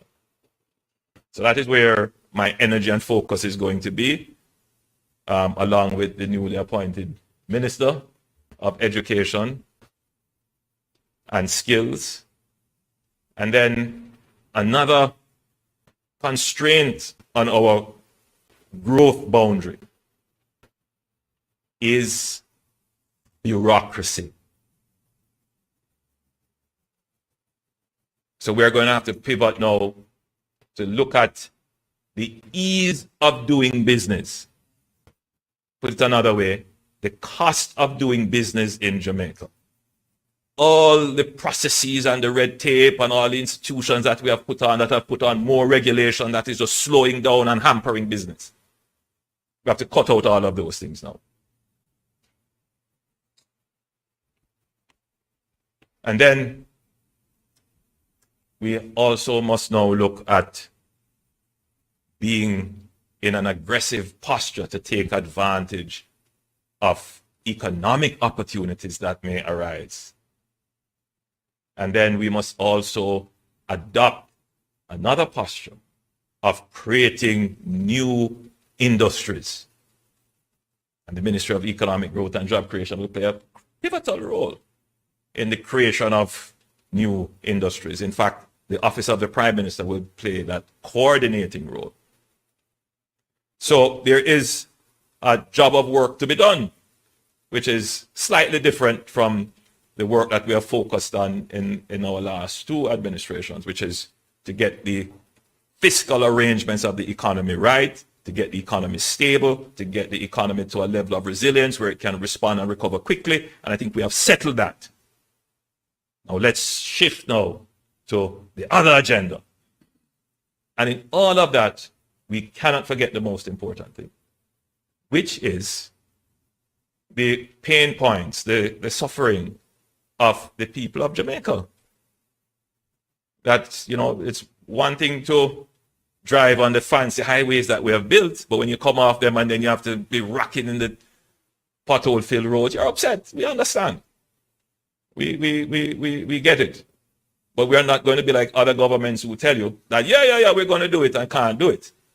If it's one thing you can know about this government, if we tell you we're going to do it, it's going to get done, because we have figured out the way to make sure that whatever we say, we back it up with resources. We understand that care is about saying you care, but care is also about showing you care. So yes, we get criticized because we don't say we care enough, but we do show that we care. And so you're going to get the government that does both. We're going to tell you we care, and that's the populism that any government can give you.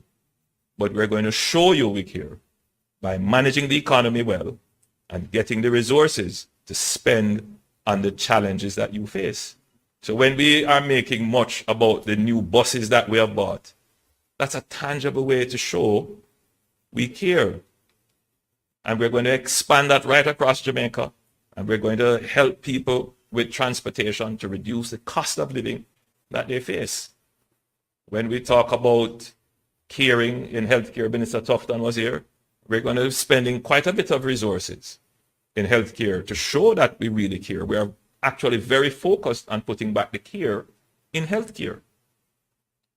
Anyway, I'm giving you a speech you didn't ask for. Ladies Prime and Minister, gentlemen, I Prime thank Minister, you we so did much. promise one final question, so if we could, and of course we thank our broadcasters who are now broadcasting live, having heard your announcement. Kalisha.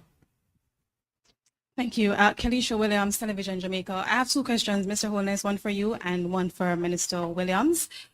You announced a by-election for South Trelawney. Can you say who will be your party's candidate for that division? I'm hearing on the ground that it may, the constituency, sorry, that the former member of parliament, Marisa Dalrymple-Philibert, may be making a comeback. Can you say, if yes, why is she making a comeback after resigning? And also, why did you wait so long to announce a by-election for that constituency? And for Minister Williams, big post as finance minister, what will be your first priority? Thank you. Yeah, so put it this way, by popular demand of the constituency, Marisa Dalrymple-Philibert will be the Jamaica Labour Party's candidate for Trelawney Southern. It's difficult to speak for Marisa as to why she resigned and then she's coming back. And I'm certain she will give an explanation. But my own view is that she really respected the perspectives of the public with whatever was accusations were laid in the public domain. And she thought it was the honorable thing to do. But I think that as she went through the constituency and people kept demanding that she return, and she does have quite a popular support in the constituency. So, it's really the will of the people, and we will see the will of the people exercised in the by-election. In terms of why I waited, well, the prerogative of calling an election is given to the Prime Minister, and there are some rules around it.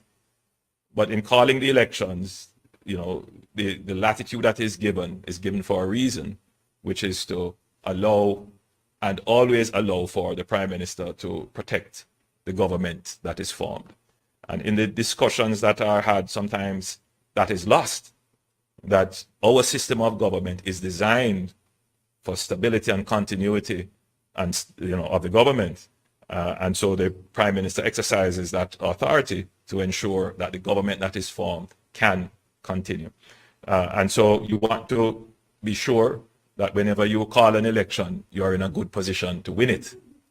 And that's just the reality. You want to be sure that you are in a position that your government can continue. That doesn't speak to any disenfranchisement of the democratic process. It is the nature of our democracy, which is why our democracy is stable. And when I'm saying our democracy, our system of democracy is the most stable type of democracy that there is, precisely because there is this allowance. Just to be clear, however, the people of Southern Trelawney were never deprived of any representational benefits that would accrue from having their member of parliament. Provisions were in place to ensure that whatever benefits that would come to constituents who are in need or whatever service they needed, that those services would continue. Ladies and gentlemen, I thank you so much for your attention. Thank you, Prime Minister. And as the Prime Minister exits, and we can ask Minister Williams. Yeah. Yes, the Prime Minister will take a photograph with his new minister as well. His first full Minister of Finance as Minister Favour Williams. All right. Congratulations, Minister. And Minister, there is a question posed for you. Minister? We'll do that as the last question, the question that had been posed for Minister. Congratulations, Minister. Thank you so much. First All right. female Minister of Finance and the Public Service. All right. Well, allow me to just say that I am deeply honored and profoundly humbled to be given this opportunity to be Jamaica's Minister of Finance. The role is one of great responsibility, and it comes at a pivotal moment in our country's journey. We're in a time that continues to demand vision, resilience, and a steadfast commitment to building a future that offers both stability and opportunity for all citizens. I assure you, I am ready to work tirelessly to continue to make this vision a reality. But let me say as well, finance is more than balancing the books. It is about ensuring that every resource we allocate, every policy we enact, and every initiative we launch is a step towards a more prosperous and a more inclusive economy. And in this role, I pledge to prioritize accountability and innovation and to listen closely to the needs and aspirations of those we serve. Our economy, like those across the globe, continues to face challenges, but I see in these challenges incredible opportunities to continue to build on the foundation that has been created to create an even more resilient country. We will continue to invest in infrastructure needed for sustainable growth, and you heard the Prime Minister when he talked about the pivotal moment where we are to pivot towards accelerated growth. He mentioned that education, the ministry from which I'm leaving, and congratulations, Minister. I will download to you everything I know to make your journey, a better one. He talked about the constraint on growth, being the bureaucracy. How do we improve the ease of doing business? How do we take advantage of economic opportunities? How do we create new industries? And I see the Ministry of Finance as the engine behind all of that, helping to facilitate economic growth that we all want. We have had, we've had growth for a number of quarters, but where we need to go now is acceleration of that growth. So I am committed to the continued pursuit of fiscal prudence and creative solutions, one that values the expertise of all the members at the Ministry of Finance and the Public Service. I will seek to collaborate with industry leaders, civil society, and most importantly, the citizens we serve. My goal is to build not only for the present, but for generations to come. Together, I know that we can continue building an economy that reflects our values of hard work, integrity, and inclusivity. And I want to thank the Prime Minister for his trust and confidence in me.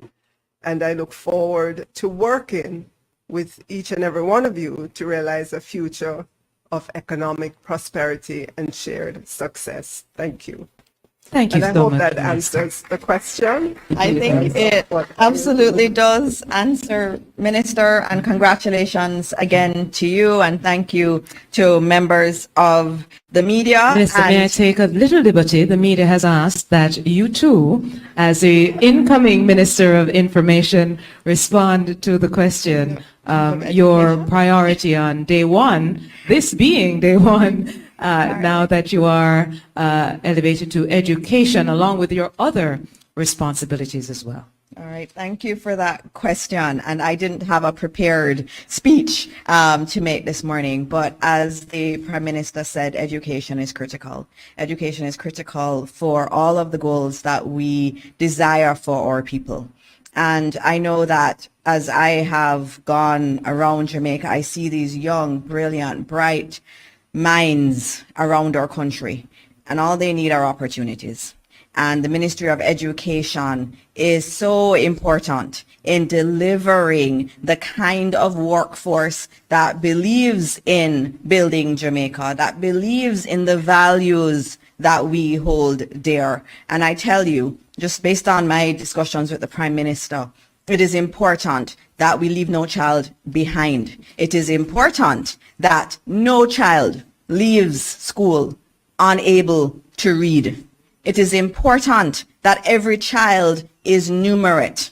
And for a long time, we've not really been able to achieve that. But the Jamaica of the future that we need demands that we put the resources into our beautiful children, because the future of Jamaica rests in their hands. And the work that we will do is going to be central to getting that workforce that can take us forward. This morning we spoke about artificial intelligence. That's a whole different world that we're talking about. And our children have to feel that they are empowered to be leaders in this area and any other area that they want. It's important that we give them that equal opportunity. I know in my own life, education has been the reason that I'm standing here, because I got the best education that Jamaica has to offer.